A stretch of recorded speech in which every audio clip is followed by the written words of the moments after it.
क्या आपको लगता है कि किसी ने आपके ऊपर या आपके घर पर काला जादू, नजर या कोई टोटका किया है? तो घबराइए मत। जो उपाय मैं बताने जा रहा हूं, उसे श्रद्धा और विश्वास के साथ ध्यान से सुनिए। एक गिलास साफ पानी लेकर उसे अपने सामने मेज पर रख दीजिए। फिर काल भैरवाष्टकम को लगातार 7 बार सुनिए। इसके बाद उस पानी को श्रद्धापूर्वक पी लीजिए। मान्यता है कि यदि किसी प्रकार की नकारात्मक ऊर्जा, जादू टोना या बुरी दृष्टि का प्रभाव हो, तो उसका असर धीरे धीरे कम होने लगता है और मन में सकारात्मकता का संचार होता है। ऐसे ही आध्यात्मिक ज्ञान, प्रेरणादायक उपायों और सनातन परंपराओं से जुड़ी जानकारी के लिए हमारे चैनल को जरूर सब्सक्राइब करें और कमेंट में लिखें, जय काल भैरव, हर हर महादेव। ॐ देवराज सेव्यमान पावनाङ्घ्रिपङ्कजं व्यालयज्ञसूत्रमिन्दुशेखरं कृपाकरं नारदादियोगिवृन्दवन्दितं दिगम्बराशिकापुराधिनाथ कालभैरवं भजे। भानुकोटिभास्वरं भवाब्धितारकं परं नीलकण्ठमीप्सितार्थदायकं त्रिलोचनं कालकालमम्बुजाक्षमक्षशूलमक्षरं काशिकापुराधिनाथ कालभैरवं भजे। शूलटङ्कपाशदण्डपाणिमादिकारणं श्यामकायमादिदेवमक्षरं निरामयम् भीमविक्रमं प्रभुं विचित्रताण्डवप्रियं काशिकापुराधिनाथ कालभैरवं भजे।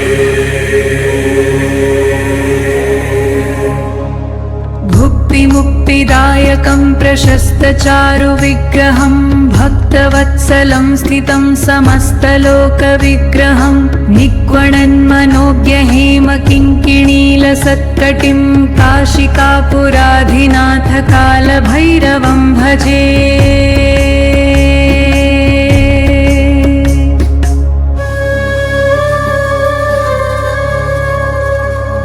धर्मसेतुपालकं त्वधर्ममार्गनाशकं कर्मपाशमोचकं सुशर्मदायकं विभुं स्वर्णवर्णशेषपाशशोभुशोभिताङ्गमण्डलं काशिकापुराधिनाथ कालभैरवं भजे। रत्नपादुका प्रभाभिरामपादयुग्मकं नित्यमद्वितीयमिष्टदैवतं निरञ्जनं मृत्युदर्पनाशनं करालदंष्ट्रमोक्षणं काशिकापुराधिनाथ कालभैरवं भजे।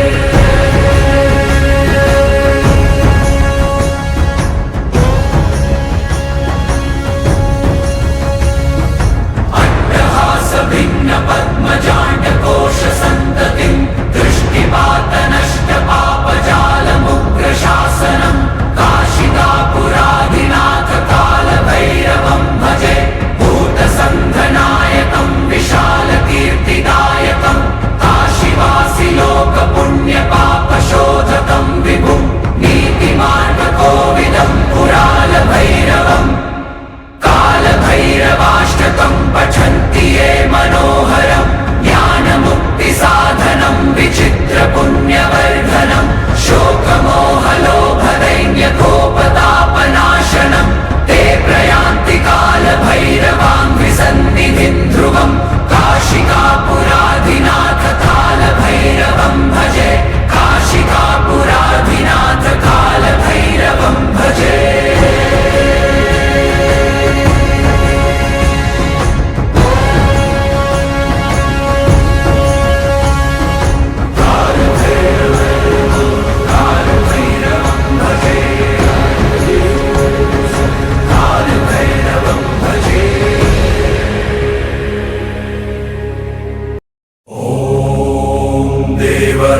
सेव्यमान पावनाङ्घ्रिपङ्कजं व्यालयज्ञसूत्रमिन्दुशेखरं कृपाकरं नारदादियोगिवृन्दवन्दितं दिगम्बराशिकापुराधिनाथ कालभैरवं भजे।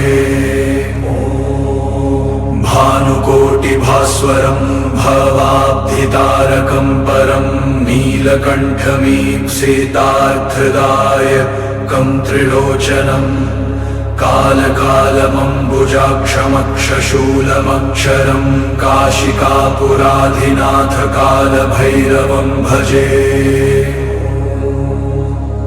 शूलटङ्कपाशदण्डपाणिमादिकारणं श्यामकायमादिदेवमक्षरं निरामयम् भीमविक्रमं प्रभुं विचित्रताण्डवप्रियं काशिकापुराधिनाथ कालभैरवं भजे।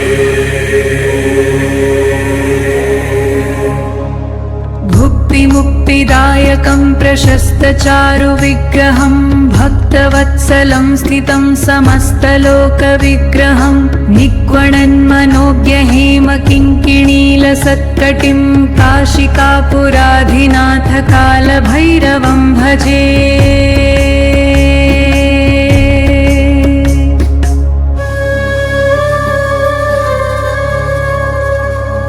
धर्मसेतुपालकं त्वधर्ममार्गनाशकं कर्मपाशमोचकं सुशर्मदायकं विभुं स्वर्णवर्णशेषपाशशोभुशोभिताङ्गमण्डलं काशिकापुराधिनाथ कालभैरवं भजे।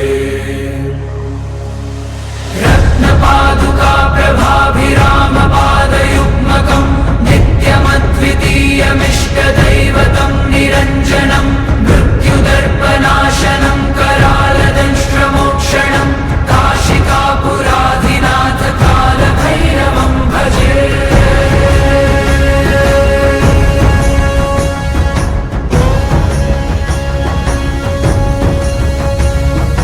अट्टहासभिन्नपद्मजाण्डकोशसन्ततिं दृष्टिपातनष्टपापजालमुग्रशासनं काशिकापुराधिनाथ कालभैरवं भजे। भूतसन्धनायकं विशालकीर्तिदायकं काशीवासिलोकपुण्यपापशोधकं विभुं नीतिमार्गकोविदं पुरालभैरवं कालभैरवाष्टकं पठन्ति ये मनोहरं ज्ञानमुक्तिसाधनं विचित्रपुण्यवर्धनं शोकमोहलोभदैन्यकोपतापनाशनं ते प्रयान्ति कालभैरवाङ्घ्रिसन्निधिं ध्रुवं काशिकापुराधिनाथ कालभैरवं भजे।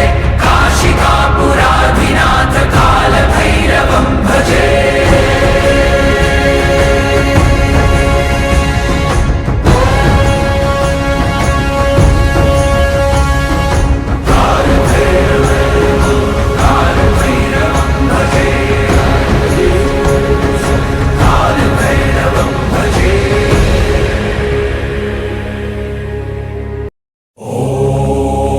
देवराजसेव्यमानपावनाङ्घ्रिपङ्कजं व्यालयज्ञसूत्रमिन्दुशेखरं कृपाकरं नारदादियोगिवृन्दवन्दितं दिगम्बराशिकापुराधिनाथ कालभैरवं भजे।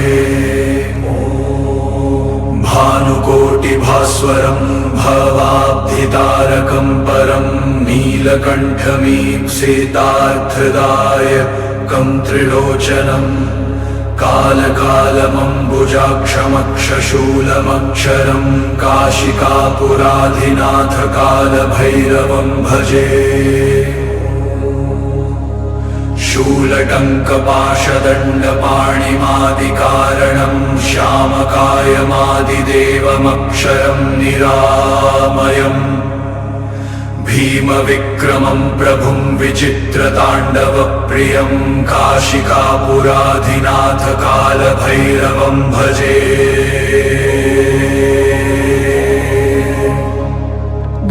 मुक्तिदायकं प्रशस्तचारुविग्रहं भक्तवत्सलं स्थितं समस्तलोकविग्रहं निक्वणन्मनोज्ञहेमकिङ्किणीलसत्कटिं काशिकापुराधिनाथ कालभैरवं भजे।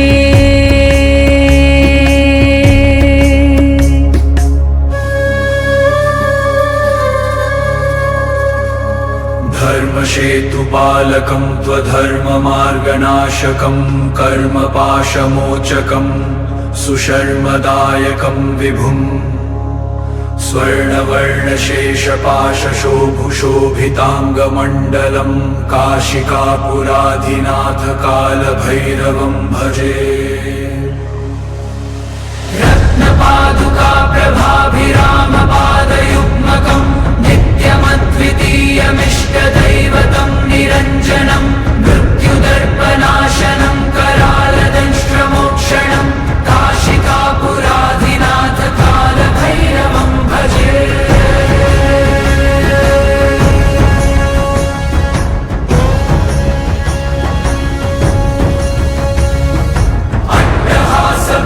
पद्मजाण्डकोशसन्ततिं दृष्टिपातनष्टपापजालमुग्रशासनं काशिकापुराधिनाथकालभैरवं भजे भूतसन्धनायकं विशालकीर्तिदायकं काशीवासिलोकपुण्यपापशोधकं विभुं नीतिमार्गकोविदं पुरालभैरवम् कालभैरवाष्टकं पठन्ति ये मनोहरं ज्ञानमुक्तिसाधनं विचित्रपुण्यवर्धनं शोकमोहलोभदैन्यकोपतापनाशनं ते प्रयान्ति कालभैरवाङ्घ्रिसन्निधिं ध्रुवं काशिकापुराधिनाथकालभैरवं भजे काशिकापुराधिनाथकालभैरवं भजे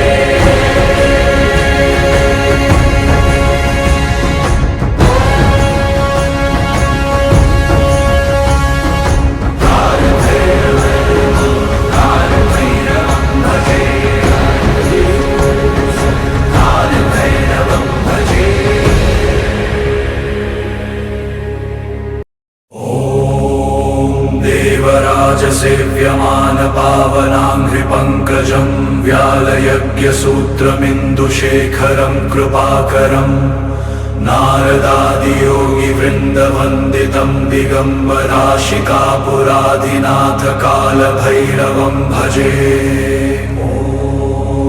भानुकोटिभास्वरं भवाब्धितारकं परं नीलकण्ठमीप्सितार्थदायकं त्रिलोचनम् कालकालमम्बुजाक्षमक्षशूलमक्षरं काशिकापुराधिनाथकालभैरवं भजे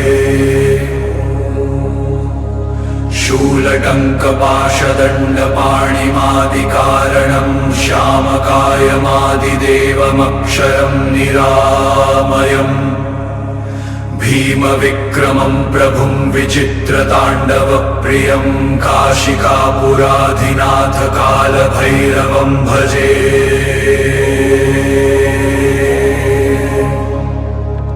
भुक्तिमुक्तिदायकं प्रशस्तचारुविग्रहं भक्तवत्सलं स्थितं समस्तलोकविग्रहं निक्वणन्मनोज्ञहेमकिङ्किणीलसत्कटिं काशिकापुराधिनाथकालभैरवं भजे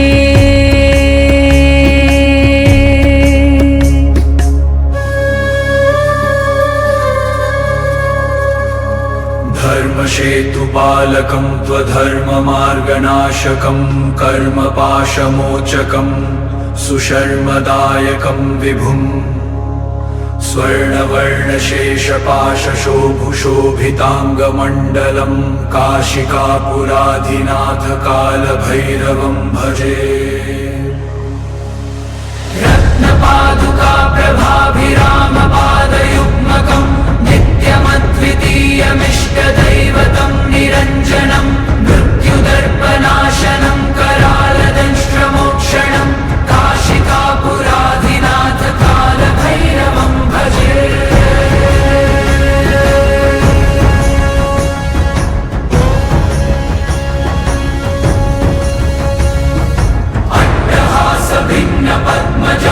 अट्टहासभिन्नपद्मजाण्डकोशसन्ततिं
देवराजसेव्यमानपावनाङ्घ्रिपङ्कजं व्यालयज्ञसूत्रमिन्दुशेखरं कृपाकरं नारदादियोगिवृन्दवन्दितं दिगम्बराशिकापुराधिनाथकालभैरवं भजे। भानुकोटिभास्वरं भवाब्धितारकं परं नीलकण्ठमीप्सितार्थदायकं त्रिलोचनं कालकालमम्बुजाक्षमक्षशूलमक्षरं काशिकापुराधिनाथकालभैरवं भजे। शूलटङ्कपाशदण्डपाणिमादिकारणं श्यामकायमादिदेवमक्षरं निरामयम् भीमविक्रमं प्रभुं विचित्रताण्डवप्रियं काशिकापुराधिनाथकालभैरवं भजे। भुक्तिमुक्तिदायकं प्रशस्तचारुविग्रहं भक्तवत्सलं स्थितं समस्तलोकविग्रहं निक्वणन्मनोज्ञहेमकिङ्किणीलसत्कटिं काशिकापुराधिनाथकालभैरवं भजे।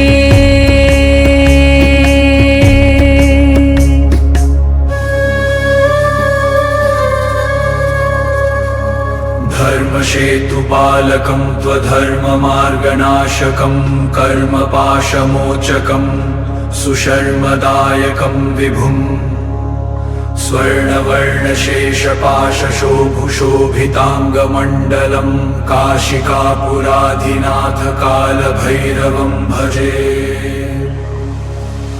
रत्नपादुका प्रभाभिरामपादयुग्मकं नित्यमद्वितीयमिष्टदैवतं निरञ्जनं मृत्युदर्पनाशनं करालदंष्ट्रमोक्षणं काशिकापुराधिनाथकालभैरवं भजे।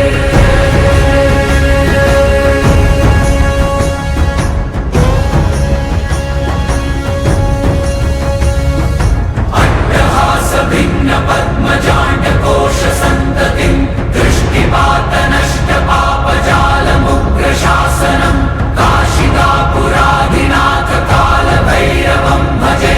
भूतसन्धनायकं विशालकीर्तिदायकं काशीवासिलोकपुण्यपापशोधकं विभुं नीतिमार्गकोविदं पुरालभैरवम् कालभैरवाष्टकं पठन्ति ये मनोहरं ज्ञानमुक्तिसाधनं विचित्रपुण्यवर्धनं शोकमोहलोभदैन्यकोपतापनाशनं ते प्रयान्ति कालभैरवाङ्घ्रिसन्निधिं ध्रुवं काशिकापुराधिनाथकालभैरवं भजे। काशिकापुराधिनाथकालभैरवं भजे।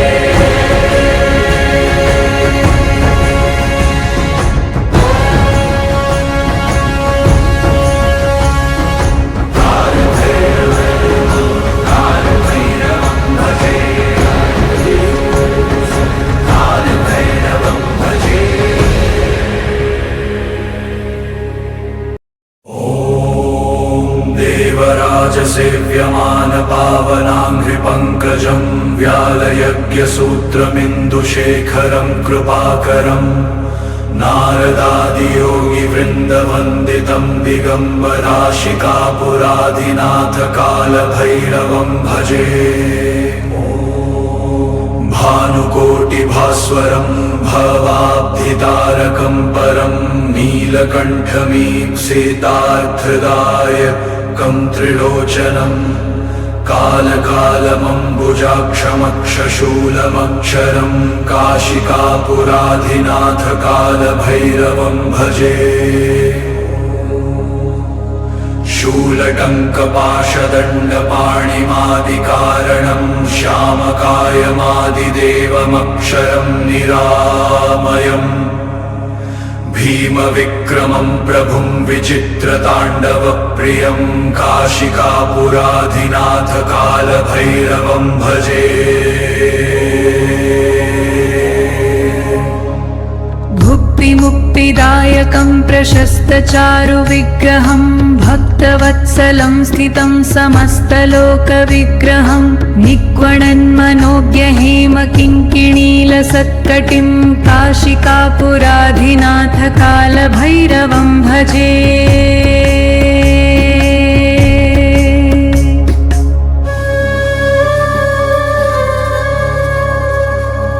धर्मसेतुपालकं त्वधर्ममार्गनाशकं कर्मपाशमोचकं सुशर्मदायकं विभुं स्वर्णवर्णशेषपाशशोभुशोभिताङ्गमण्डलं काशिकापुराधिनाथकालभैरवं भजे।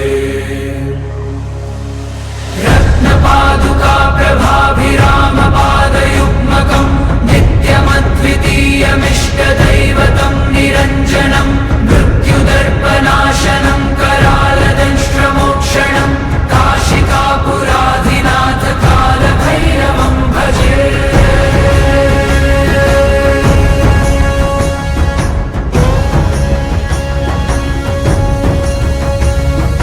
अट्टहासभिन्नपद्मजाण्डकोशसन्ततिं दृष्टिपातनष्टपापजालमुग्रशासनं काशिकापुराधिनाथकालभैरवं भजे। भूतसन्धनायकं विशालकीर्तिदायकं काशीवासिलोकपुण्यपापशोधकं विभुं नीतिमार्गकोविदं पुरालभैरवम् कालभैरवाष्टकं पठन्ति ये मनोहरं ज्ञानमुक्तिसाधनं विचित्रपुण्यवर्धनं शोकमोहलोभदैन्यकोपतापनाशनं ते प्रयान्ति कालभैरवाङ्घ्रिसन्निधिं ध्रुवं काशिकापुराधिनाथकालभैरवं भजे। काशिकापुराधिनाथकालभैरवं भजे।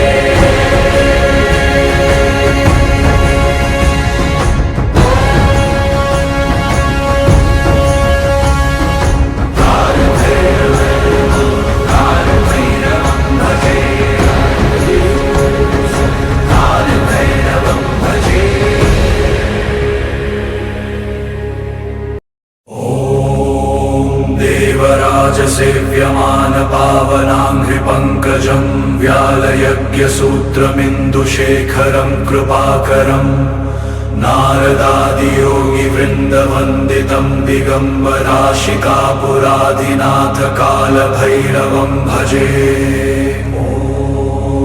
भानुकोटिभास्वरं भवाब्धितारकं परं नीलकण्ठमीप्सितार्थदायकं त्रिलोचनं कालकालमम्बुजाक्षमक्षशूलमक्षरं काशिकापुराधिनाथकालभैरवं भजे। शूलटङ्कपाशदण्डपाणिमादिकारणं श्यामकायमादिदेवमक्षरं निरामयम् भीमविक्रमं प्रभुं विचित्रताण्डवप्रियं काशिकापुराधिनाथकालभैरवं भजे। भुक्तिमुक्तिदायकं प्रशस्तचारुविग्रहं भक्तवत्सलं स्थितं समस्तलोकविग्रहं निक्वणन्मनोज्ञहेमकिङ्किणीलसत्कटिं काशिकापुराधिनाथकालभैरवं भजे।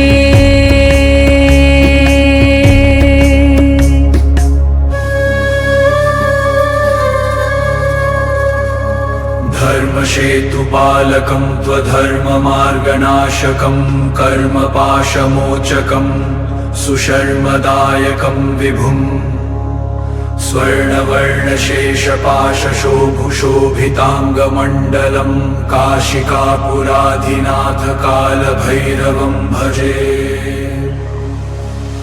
रत्नपादुका प्रभाभिरामपादयुग्मकं नित्यमद्वितीयमिष्टदैवतं निरञ्जनं मृत्युदर्पनाशनं